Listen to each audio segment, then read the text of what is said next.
Hey guys, it's MugenLord here, and guess what? I'm back again with some more Dragon Ball FighterZ information because this morning a new trailer was just released. If you guys don't know, Gamescom is pretty much this week. Now, if you don't know what Gamescom is, it's pretty much a big game convention similar to, I guess you could say, E3, but it's in the UK. So expect more information, gameplay of all our favorite games to be pretty much revealed in the next couple days on YouTube and anywhere you get your gaming information. So I really want to talk about my excitement for this trailer because I'm super hyped because now we finally get a chance to see Krillin, Piccolo, and both the androids and their official gameplay. And looking at Piccolo, and Piccolo looks amazing. He uses limbs like I thought he was going to use. You can see in the trailer that he is pretty much a long-range, mid-range fighter.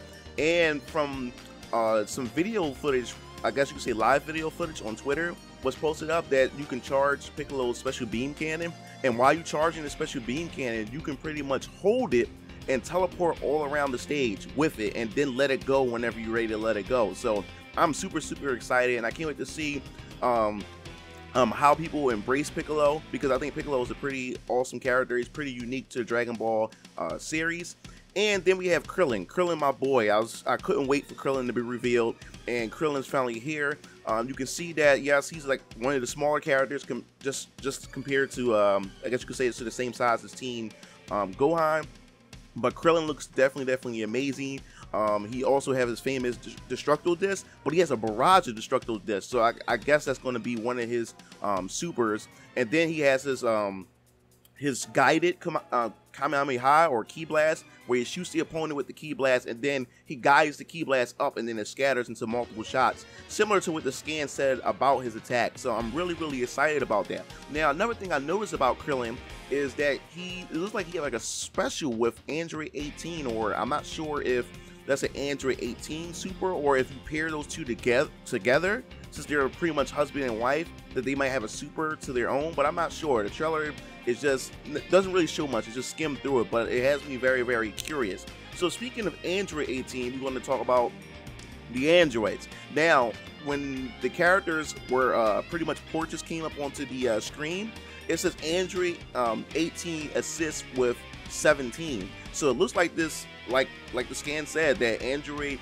17 is going to be an assist. Now, I know it's a bummer to most people who are fans of Android 17, but it makes sense because you look at the gameplay, you can see that as Android 18 fights, 17 pretty much attacks in unison with her. So they're pretty much synced together. So if you think about it in anime, these two androids were always a threat when they fought together. They always fought in unison. They're twins. They're brothers and sisters, actually. So they always fought in unison. So now the thing is that got me curious, will 17 only, let me see, how can I say it? Will he only appear in certain combos, like does she summon him? When she performs certain combos, or is he on the stage 24/7, and can you hurt him, and then if you hurt him, does he get destroyed, and then Android 17, or Android 18 move list is all of a sudden, I guess you can say, limited, kind of like how Ice Climbers is, you know, when you have Popo and you have Nana, and when you knock off the other Ice Climbers, certain moves aren't available to that Ice Climber. So I wonder, does it work in that sense? Because then you look at BlazBlue, you have a character like Carl, who's a puppet character and stuff like that. They have to puppet across the stage. But I'm very curious to see how this gameplay mechanics work. And now, for people who are wondering about Android 17, whether or not will we get a let me see, a Dragon Ball Super version of him, who knows? That still could be up in the air. We don't know yet. But as far as we're concerned right here, it looks like that he will be utilized as an assist. And it makes sense because in Dragon Ball Z and most of the Dragon Ball Z games, 17 and 18 weren't really that much different from each other, besides 17 having a barrier. But other than that, they pretty much fought the same. So having them two, having 17 as an assist for 18, I think is pretty good. Now, on to Android 16. Now, Android 16 is everything that I expected. He's big, buff, super strong, and of course he has his grabs. And I kind of figured that if they were going to put him in this game, that he's going to be pretty much a grappling type character, which suits him well, especially if you watch the anime, how he grabbed Imperfect Cell and then threw him into the ground. and then he took off both of his arms and used his super, as you see in the trailer. He used his super on Android 18.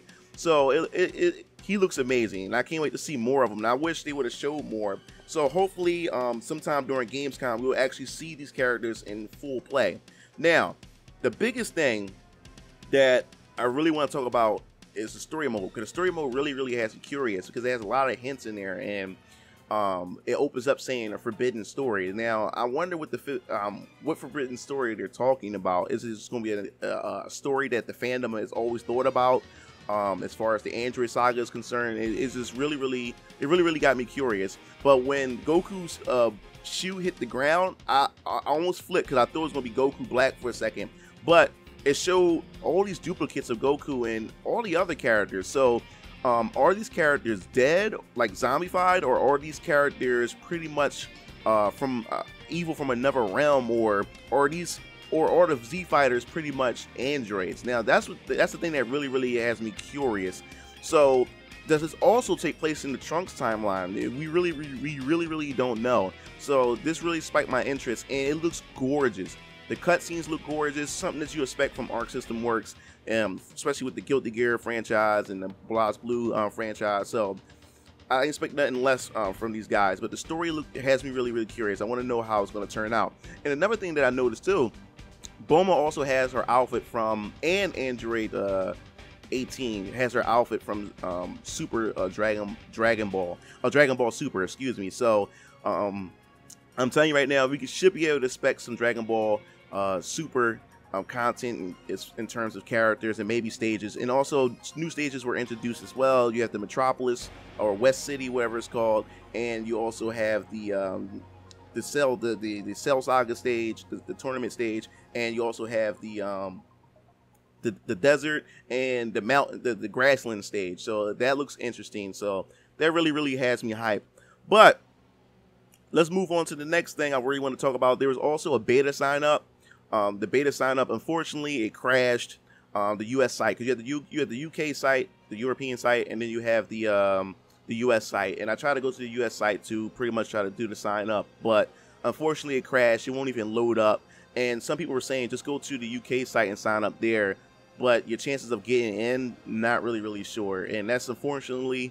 But I'm gonna try it again. But I highly doubt, excuse me, that I'll even get a chance to even get into the beta. But I'll keep pushing. I'll keep trying. And then another shocking revelation: the game will have an official release. It has an official release date, which is February 2018, which I'm very shocked. Now it did say early 2018, but I didn't know how early. I was more so thinking around like March or April. But we get in February, so it has me thinking that this game, when it was first revealed, was said to be at 20%, and now we have an official date, which is February, which could be pushed back. We don't know, but we pretty much have an official date, and it has me curious that how big the roster is going to be, because it's coming out in February. We don't really have that long to go, so I'm figuring that starting in September or October, we should start getting more character reveals more frequently than waiting, months apart or weeks apart from each other, since now we know that the game will be out in February. So I think we should start expecting the pace to pick up as far as character reveals are concerned. And then now they also have a collector's edition, which I kind of figured they would have a collector's edition, and I'm really tempted to probably reserve that one, because that Goku figure looks awesome. The box looks awesome and everything. But that pretty much wraps up everything of how I feel about this new information of Dragon Ball FighterZ. Also, what do you guys think about the roster? Do you guys think that the roster size is going to be pretty small, or is going to be average at best, like talking like 16, 20 characters or something like that? Or do you think Arc System is going to pretty much give it the Guilty Gear treatment, where they'll come out with so many different renditions of the game with new features and added characters, or will they just go straight DLC and no other addition? So I would like to hear your comments, I would like to hear your opinions in the comment section below. If you like this video, make sure you hit that favorite. Make sure you like, share, and subscribe to my YouTube channel for more Dragon Ball FighterZ information and other video game related videos. This is MugenLord, and I'm signing off.